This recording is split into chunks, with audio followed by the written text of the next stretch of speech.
Hey, welcome. So you're starting university. You've basically just walked into this incredible world that's just brimming with possibilities. It's exciting for sure, but let's be real, it can also feel incredibly overwhelming. Today, we're going to break down how to navigate this new world of choice so you can feel less stressed and way more in control. You know, there's this quote from the psychologist Barry Schwartz that it hits the nail on the head. He said, "Learning to choose is hard. Learning to choose well is harder. And learning to choose well in a world of unlimited possibilities is harder still, perhaps even too hard." Wow, that really lands, doesn't it? The idea that having more choice isn't always a good thing. But don't you worry, we are going to give you the tools to make that whole thing feel a lot more manageable. I want you to imagine you've just stepped into this giant, bustling marketplace. There are stalls everywhere offering new subjects, clubs are buzzing with energy, and there are literally countless paths leading off in every direction. For the very first time, you have this amazing new freedom, but it comes with that one huge, paralyzing question: where do I even begin? And yeah, that feeling, it actually has a name: choice overload. It is a completely normal part of making the leap to university, and just understanding what it is, well, that's the first step to conquering it. Think about it.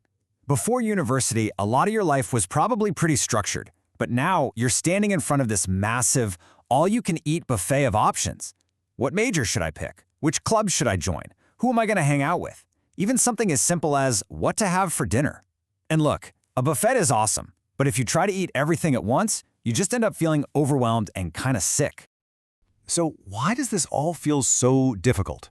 Well, I promise it's not just you. There are some really powerful psychological forces at play that make decision-making a serious challenge.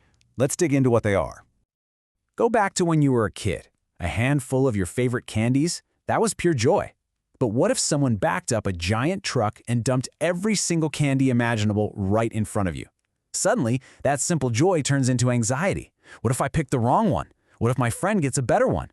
That sudden switch from joy to stress is the perfect way to understand our first big idea. And that's called the paradox of choice. Having way too many options can actually lead to decision paralysis. That's where you're so overwhelmed you just choose nothing at all.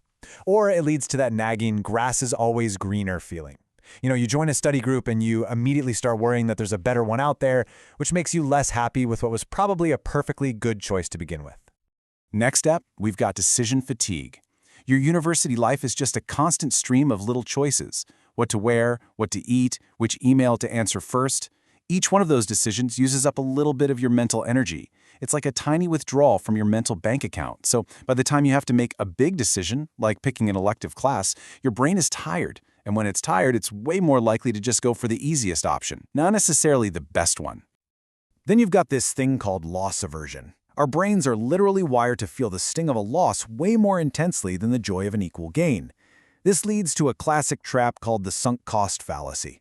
It's like you're halfway through a terrible class you hate. You've already put in the time, you've done the reading, and you're afraid of losing that investment, even if dropping it would be the absolute best thing for your mental health in the long run. And finally, let's talk about the power of framing. This one is so interesting because it's kind of subtle.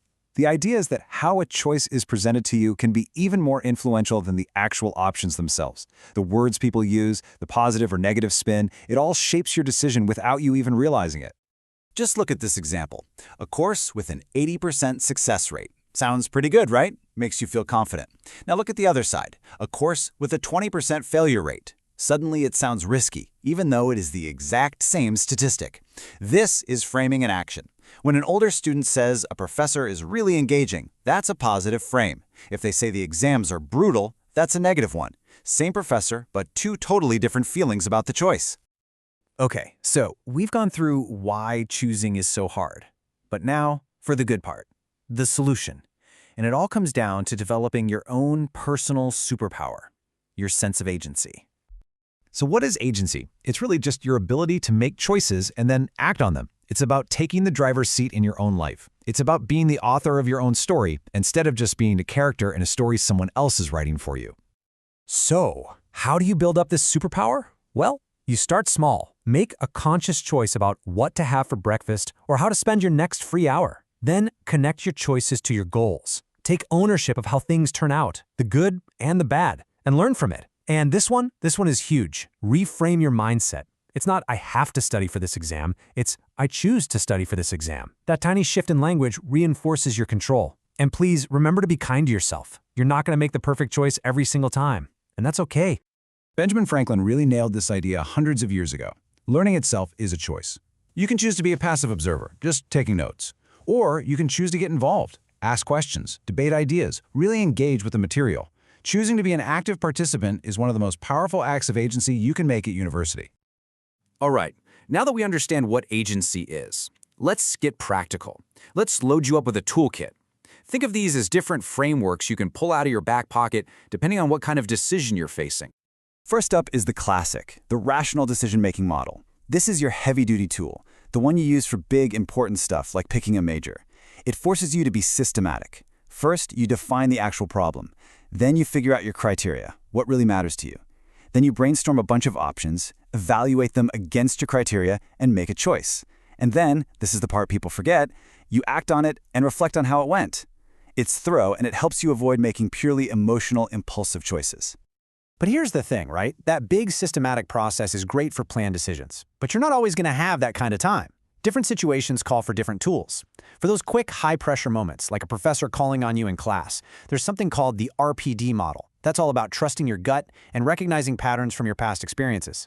Then there's the OODA loop. That stands for observe, orient, decide, and act. It's perfect for messy, dynamic situations, like a group project where things are constantly changing. It's a cycle of constant adjustment. The big takeaway here is that there's no single best way to choose. It's all about picking the right tool for the job at hand. So after all of this, what does it all mean? It means you have the power to stop being so overwhelmed by choice and to actually start using it to your advantage. It's about becoming the architect of your own university experience. And this is the core idea I really hope you leave with today. Think of every single decision, from asking a question in class to choosing a healthy meal over takeout, as a single brushstroke. By themselves, they might seem small, almost insignificant, but together, day after day, they accumulate to create the unique, one-of-a-kind masterpiece that is your time at university. And this isn't just theory, okay? We can see these ideas in action from students who've been right where you are. Lynn's story teaches us that sometimes you have to be brave and follow your own inner compass, even if it goes against what everyone expects. Min's experience is a huge reminder to find a balance that actually works so you don't burn out. And Ha's journey shows that building big new life skills, like managing your money, always starts with small, simple steps. These famous lines from Robert Frost really capture the profound impact of our choices. The paths you decide to take right now, they are going to shape the person you become. University is your yellow wood. It's a place full of diverging paths and big decisions. So, I'll leave you with this final thought. The next time you're facing a choice, whether it's big or small, just pause for a second and ask yourself this one simple question. It's an incredibly powerful way to connect what you're doing right now to the person you hope to become, and to truly be the architect of a university experience that you will be proud of.